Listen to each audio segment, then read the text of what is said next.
All right, guys, we'll do a QA video. Somebody was asking about how you run topology for things like this. And so they can be a little bit tricky for sure, especially when you have the joins taking place, but these are all cut and then welded together, obviously. And so you model them basically kind of in a similar fashion where little sections and parts, Boolean them together. It's really not that crazy. And then fix the topology. So let's just start with a cylinder. We'll make this one like a 16-sided one. And we'll go ahead and position it. Create an empty. So that way we can do a mirror. And we'll take the mirror. We'll reference the empty. On Z and X, we'll have something like that for now. Let's create another cylinder. This one we'll do with a higher count of 32. So whenever you're going from a smaller object into a bigger object, usually that's what you end up doing, right? Different size resolutions for cylinders. You'll see how this works out in a sec. Now, these are going to go back, become smaller, and possibly shift inwards, right? That's the main thing, okay?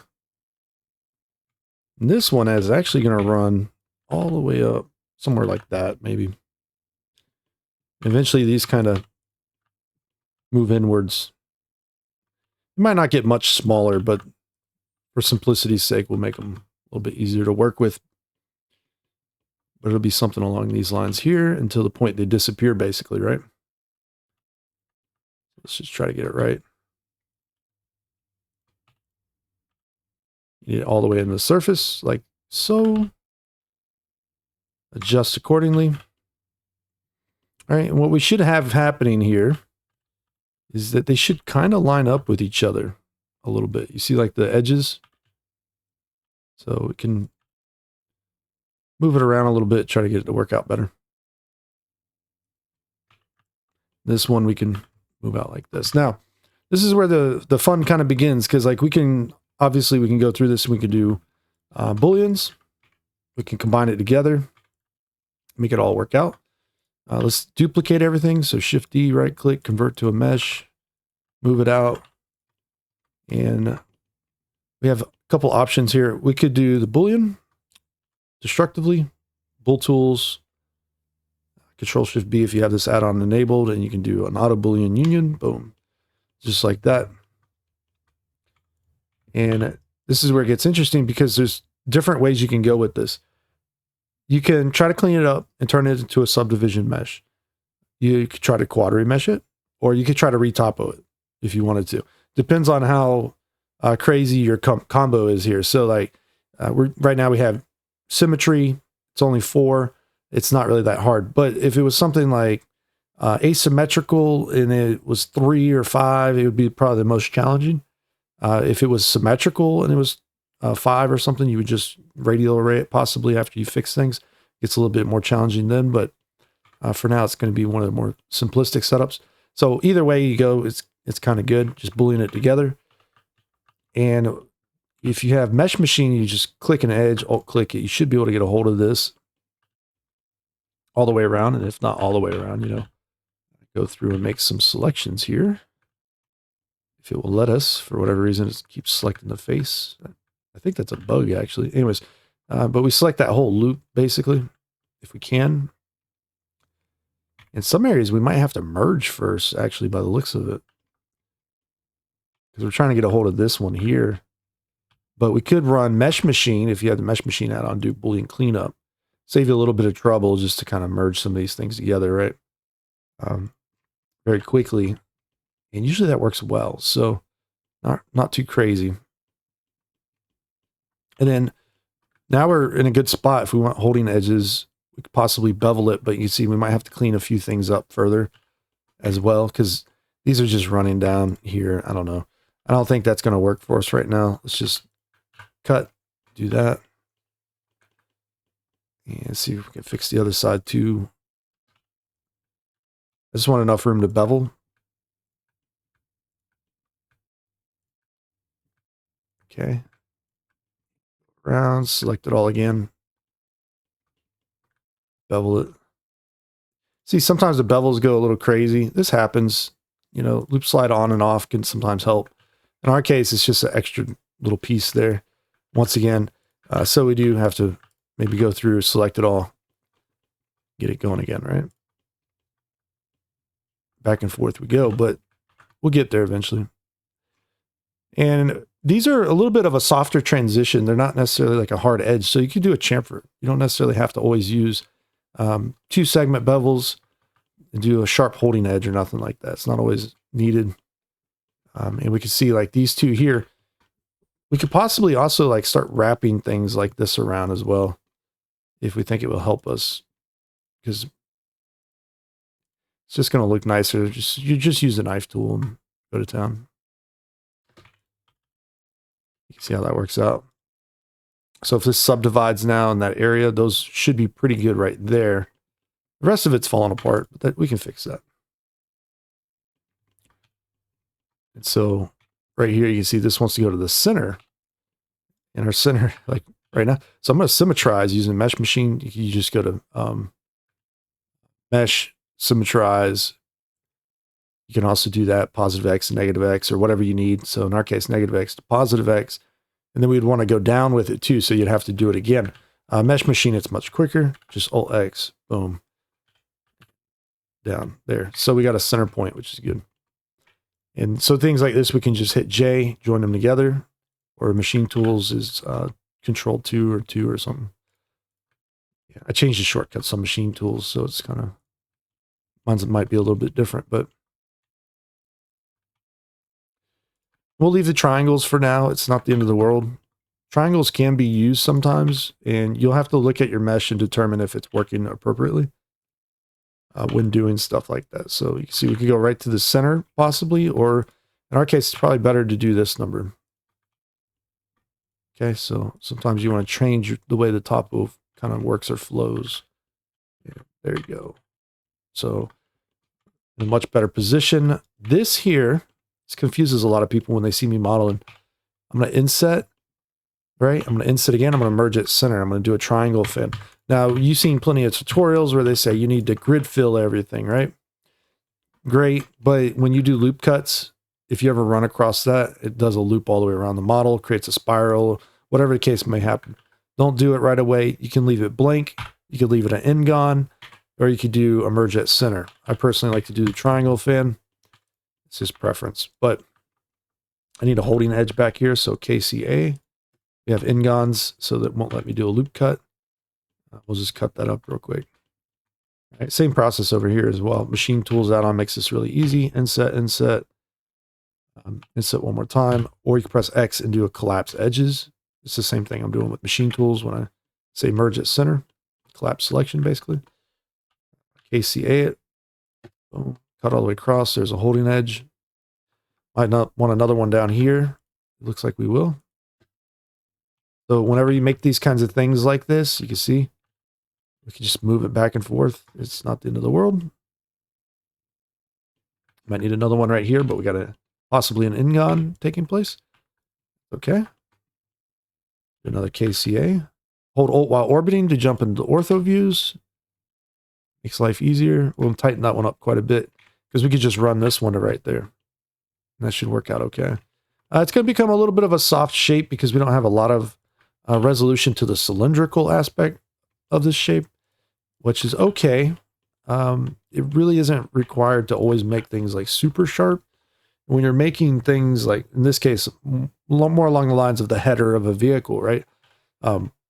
It doesn't really pay to get too crazy over this, right? Like, and be super, super accurate. It's not really required if it's internal, right?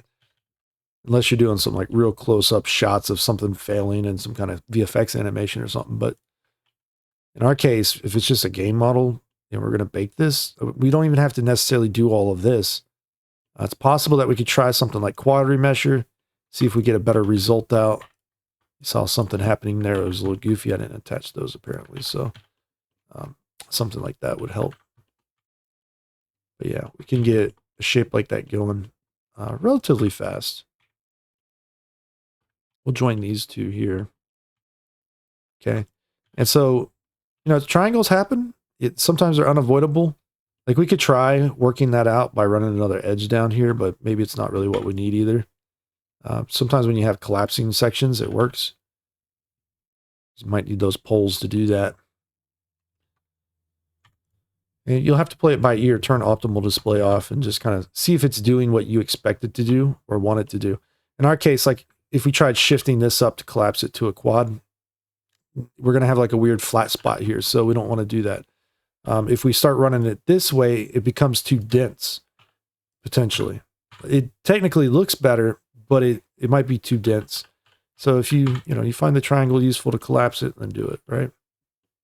Is it going to be easier to unwrap that way? Probably not. But it's just something to keep in mind anyways.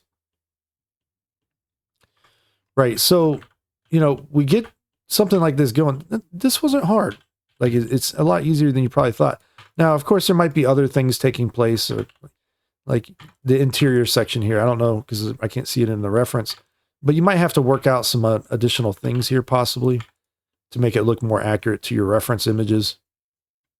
This one also had like little cylinders here on the side. And so you could do like the old school manual way of adding cylinders to this piece. Nothing wrong with that. But I don't think I would. I think I would just use loop tools and just call it a day very quick. Also, if I do these knife cuts here, you see it kind of flattens this area. Try add-ons like the edge flow add-on. You can grab an edge and set flow, right? And sometimes it works, sometimes it doesn't give you maybe the results you want. So be careful with that one. Like for right here, for example, I just loop cut it. We could try setting flow on something like that too and see if it gives us a result we want. And in this case, it wasn't too bad. So it just kind of gives us a little bit more density in that area. Yeah, and so this is good practice. It's even more challenging when it's asymmetrical and it's odd numbers. I'm going to tell you right now, because then you can't really do symmetrize, and it makes it a lot more challenging. Whenever you find yourself in a situation that things are extremely challenging like that, just know that it's not always a good thing in workflows. Accurately reproducing something, if you have to, you have to. But for like game models, you want to try to steer away from certain types of objects that do things like that, or maybe simplify them or change their designs so that it just speeds you up, because you can run into this problem a lot. And it's not always beneficial to make things take longer when it's not really needed. You know what I'm saying? Like, just don't bother with that kind of a shape then. Maybe try one like this. You know what I'm saying? It simplifies your project, it speeds you up, but that's if you need the speed, right? Like if you got a lot of stuff to do, then you don't want to spend all day on this thing. So ultimately, that's that right there, right? Let's try another way real quick. So we just did it all manually. It didn't take too long, but if we do the Boolean union, shade everything auto smooth perhaps, you just want to make sure we have sharp edges where they matter most. Okay. And if that is occurring, and it is, we should try quad remesher. I always try quad remesher. If I can get away with it, I'll use it. I use normal splitting a lot of times, not always. Sometimes I do material splits. Talked about this in previous videos, but this is going to be X and Z symmetry. Control A. I got to apply rotation because I rotated the cylinders originally. So Control A to apply rotation. Adaptive size up maybe if you want. And this is pretty low res. So what I'm going to do is just bump it down to a lower polygon state before quad remeshing. And you can see we get this result here. Okay. Shade it smooth, subdivide it. Yes. Is it perfect? No. Could it be better? Absolutely in this case. And so quad remesher has a weird tendency to, like when you try it, sometimes it fails. Sometimes it doesn't give you optimal results. Sometimes it just looks nasty. In our case here, we could probably work this one out. It's going to take a little finagling of the mesh or the geometry, but we could probably work it out. That's one of the main things with this one anyways. It's just that it's not quite the way I would want it, and it doesn't have the quality I would want. So what we could do is maybe try it again. Just duplicate and then convert to a mesh, pull it out. But before we do the Boolean, let's grab these areas here and crease them, right? And we'll grab this one up here and we'll crease these. And there's some interior ones here too. Oops, I turned box cutter on. Not what we want. We'll crease these here. Subdivide and subdivide. So if you didn't know you can do that, you can. Now we can go ahead and take these, convert them to a mesh. We can do a high polygon Boolean, not even an issue. When we shade auto smooth, it should be really crystal clear, but it's much more curvy now. So when we quad remesh, what we can do is we can use a higher polygon count. So we can go back to say the defaults of like 5,000 or whatever, apply rotation, and let's see how it turns out. All right. So yeah, a little bit higher of a polygon count, not too bad. It still has some weird oddities to it. Let's go up a little bit higher. Okay. And then remesh it again. Yeah, it still creates that little setup there, which isn't too far from what I would do manually anyways, but it's just you can see like it pretty much worked more or less. And look, this, you know, maybe it's not perfect in some areas, like these areas here. Shift G, select coplanar, right? Delete, bam, done. Okay, so we know how that worked out.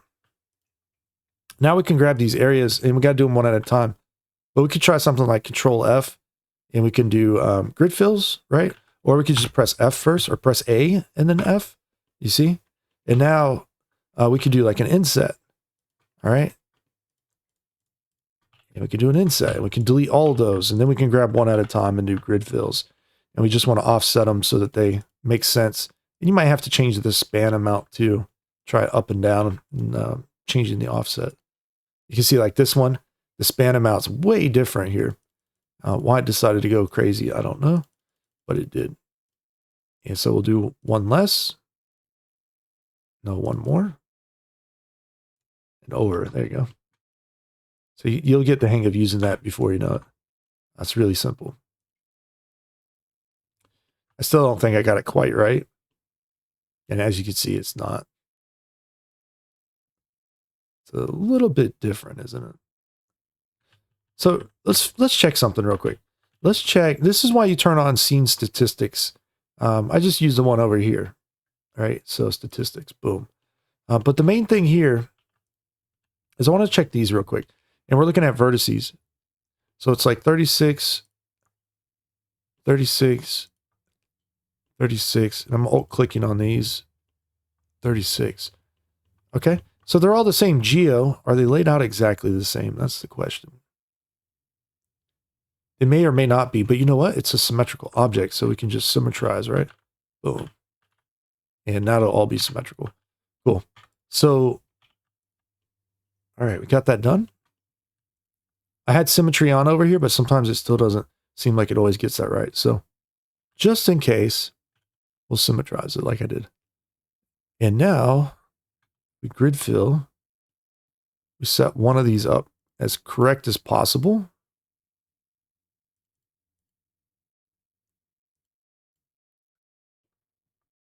I'm okay with that. Symmetrize, right? You see, just save ourselves a bunch of trouble there. That's fine. That's what we want. Grid fill that one. Should be good. Subdivide it, shade it smooth. Okay, so this is going to be much easier or better for baking anyways. To do it this way, in my opinion. It's a little faster than that one, obviously. Anytime you can use quad remesher, use it. Now, it's going to save you trouble. There's certain strategies to use it more effectively. Like sometimes you have to do the creases with subdivision to up your resolutions. Sometimes you need to have non-destructive bevels to up your resolution. But generally when you do Booleans, a lot of times you get a sharp edge. So if your whole mesh is soft everywhere and then you do Booleans, you'll have a sharp edge left over. So there are little things you think about when doing these. But ultimately, like, is there going to be a major difference between these ultimately on our project? More than likely not, because more than likely we're just going to bake this thing, right? And so that's all we got to do. Now, additional details like those little circles, right? I would just go through this mesh and probably use machine tools and the surface slide feature. Because if you run, let's say the one has like something here on the image, and you run like loop tools circle, okay, you can see it's set to flatten right now. and you turn flatten off, usually it keeps the curve a little bit better. It's okay, but sometimes it doesn't work out well. Machine tools on the tab menu, right? When you have the modes pie on, you'll have what's called surface slide. You got to be in edit mode first, hit the tab key, you'll see surface slide. I did a workaround so I can get it on my quick favorites, but you turn surface slide on, and now it tries to shrink wrap to itself, basically, right? Okay, so it's going to try to preserve the volume. And if you do loop tools, even if it's set to flatten, so we do loop tools circle, it's set to flatten, we're going to get something like this. We can rotate, move a little bit. It might distort the shading a bit, but we can get it to work out fairly well, relatively fast. And if we ever find ourselves in weird situations, like it just doesn't look like it's the right shapes or something, maybe we use normals, and we could try scaling on normals maybe, or local, or we could set up like a custom orientation, like 2 edges. We could do a plus sign. Oh, unable to create it, huh? Okay, maybe just 1 edge then, I guess. Let's see what happens here. Plus sign it. Okay. All right, so now we can scale on like Y, maybe. So we can kind of correct things if needed. We could also try Booleans, perhaps, things like that. But ultimately, we're just trying to get this kind of shape to work out the way we need it to work out, more or less. And then we can do, insets and turn surface slide off. We can do an extrusion, loop tools, circle, and we can flatten it out like that, perhaps, right? And so the base here, I don't know if I'd keep it like that. I might just do something like this, slam that to the bottom, and then just pull it back in. I might flatten out that area a little bit, but you see where we're going? Like, we're able to just start doing things like this all day. It's not really a big deal. You can see right now, loop tools, when I click circle, it's supposed to flatten it. It's not flattening it for some reason. That's a bug in this version of Blender, I think, but something like that can happen. In which case, you switch to normals, SZ, and 0 it. That'll flatten it for sure. And there we go. So, now we're golden. We could just, that's already quads. We don't even have to do anything else on that one. Except add some loop cuts maybe. And we're working it out now at this point, right? Like we got our issues kind of solved and going. And that's good. That's where we want to be. You can work the edges however you need to right there. But if it's asymmetrical and you got to symmetrize it for whatever reason later on, but you don't want that piece repeating all over the place, guys, save yourself the trouble. Select this area, bring it out to something like this, and then separate it. Okay? Because now let's say we had worked on something over here and we want it to match over here for the most part, maybe down here, and we just want to symmetrize it. Boom. We symmetrize it. We have this part for later. It should match the geo for the most part still. So what we'll see is that when we go into edit mode here, we don't need any of these faces. Delete, get rid of them, take this piece, join it back to this with Control J, go into edit mode, AN merge by distance. Boom. Repatch it basically. So you need to get into the habit of being able to break your models apart and work them, right? Because there's going to be times you make mess ups, and that's going to be one of them that possibly can happen, where you have to break it apart and then reconstruct it back together. It's very simple once you get the hang of it, but you can do it on pretty much anywhere. Like if you had something over here or some, as long as it's a symmetrical object, like when you do the mirror, you'll know that it'll work. And then you can just call anything that was matching geo. So you need to know or understand like how those boundary type edges work on shapes like that maybe, or how the topology will fit back together anyways. Not too crazy, but you can do it. So yeah. And then the rest of these pipes eventually are kind of built off of these, right? So you wouldn't necessarily do them as this same object right away, but you might, whatever we just did there, you might not do that. I want to grab the whole circle, use the wrong transform. That's what it is. So I went back to median and global. Okay. Duplicate the edges, right? It's really that simple. You can duplicate edges. Now we got a circle. So if we select that, we can P, separate selection. And now we got a new mesh if we want it. Just press E and Y. Normals are backwards, so try F first. E, Y. It's got subdivision on it in edit mode. Turn it off. And so we can keep working. So these kinds of things are easier than you think. Something like you got to make some kind of weird pipe.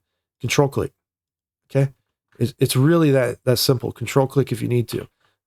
You can take these and you can get away with quite a bit of deformation of like rotations and stuff, but it could fall apart on you too. This is why people like to use curves quite a bit, right?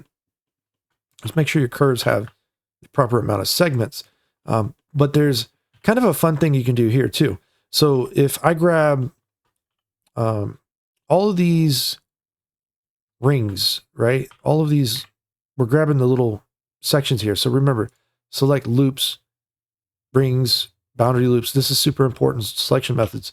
Because if I select one of these and then I select rings, I grab all of them. So you can see if I bevel, they're all selected, right? But we can also X and collapse. What we're looking at now, you see what just happened here? With subdivision, it even looks like a curve, but we're not using subdivision. We can take this mesh, and it's just vertices, and we can convert this into a curve, all right? And we can get something like this going on, okay? And so Control X that one, we can dissolve it. Now, we want different types of curves. We can change the type. So it's probably a polycurve, but you can change it to like a Bezier curve or a NURBS curve. I like polycurves a lot, but they're very hard to work with in Vanilla Blender. Machine has made a lot of add-ons, right? So Curve Machine is really useful for this kind of stuff as well, because we have what's called blingulate, and so we can just blingulate things basically, right? It's not a bevel, it's blingulate, all right? And so, but we can do that.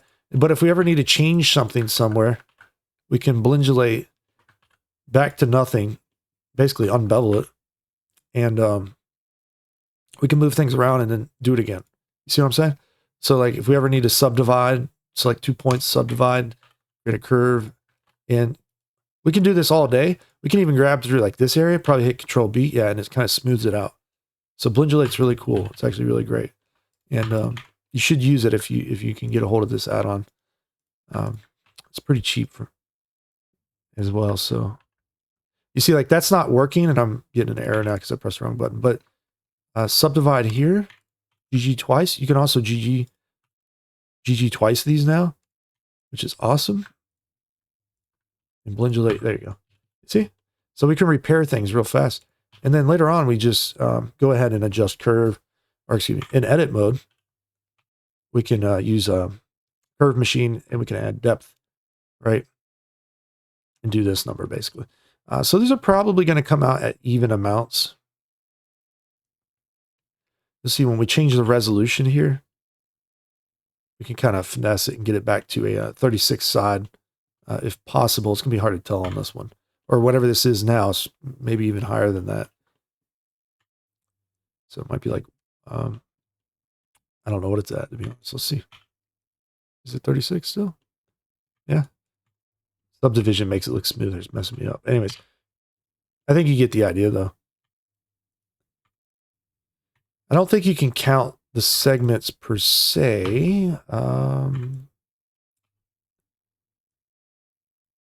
I've never really thought about that, but I wonder if the resolution is just like a quarter of it, right? So like, if this was the top, we got 1, 2, 3, 4, 5, 6, 7, 8. Not quite. I don't know what it's lining up to, actually. That's something to look into further, you know. Sometimes you run across random questions. It can be helpful to learn them, basically. So obviously, if we set this, like, you can't go to 36 on this, so. I'm wondering how close we can get. Side views can be useful because you can use the grid in the background to kind of tell if you're near the same resolution. I think we are, actually. All right. And if you're not sure, duplicate, convert to a mesh. Grab the edge. Looks like we're slightly off. Delete that one. Go back over here. Go to 16 then. Duplicate, convert to a mesh. Grab this loop. 36. There you go. We're pretty close. Not too far off. All right, so that saves us a little bit of trouble anyways.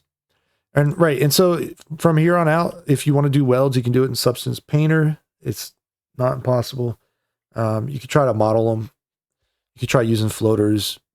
You can try sculpting them. this mesh, even though we're using subdivision, we go into sculpt mode, hit it with a multi-res modifier and subdivide it a few times. You know, we can try this in Blender, but generally I don't recommend doing like super high frequency details in Blender. With sculpting anyways, the clay tool would be the one you probably want to use. And you can set it up with like spacing and stuff to make it look more natural perhaps. But I would say it's much easier to do this in Substance Painter personally. So I'd probably do it over there. You just have to make sure your seams are going to work for this. It shouldn't be a big issue on normal maps, but on height maps it could be. So I'd be a little bit careful. You can see we'd have to bead this out basically manually if we went with this route. And it's not ever going to look quite sharp enough, I think, for us. So that's also another thing we can run into an issue with. Plus the high to low bake might get a little iffy. So I would just say Substance, guys. That's all. As for the spacing method, it's very questionable as well. Spacing, we can bump it up a little. Let's see if we can get it to work. I have to turn the strength up. Turn it down. And you're going to have to readjust this when you move the view sometimes.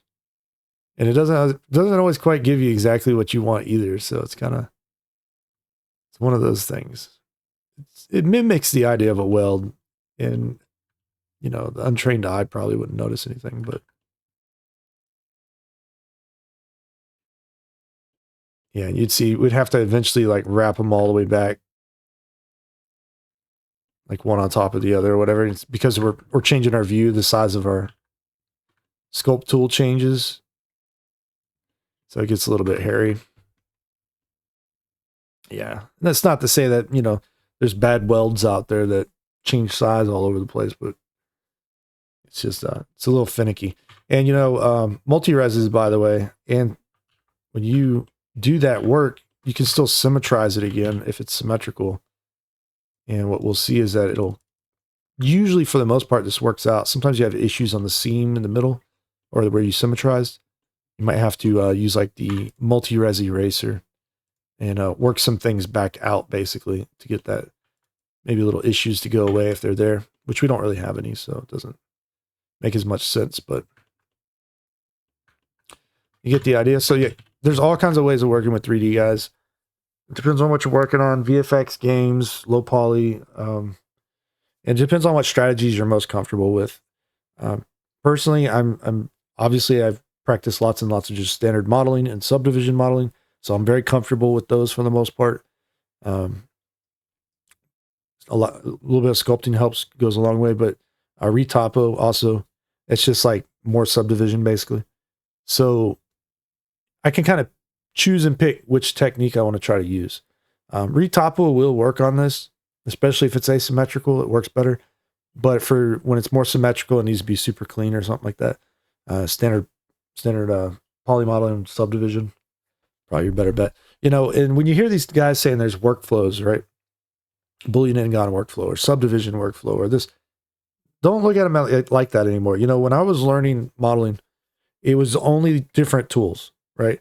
Nobody called it all different workflows, right? Booleans were Booleans. They were just a tool in your tool belt. Use them when you need them. They were always destructive or usually destructive anyways. And so you didn't look at a Boolean as something separate from the modeling process. It wasn't like its own modeling process or something like that. It's just a part of the modeling process.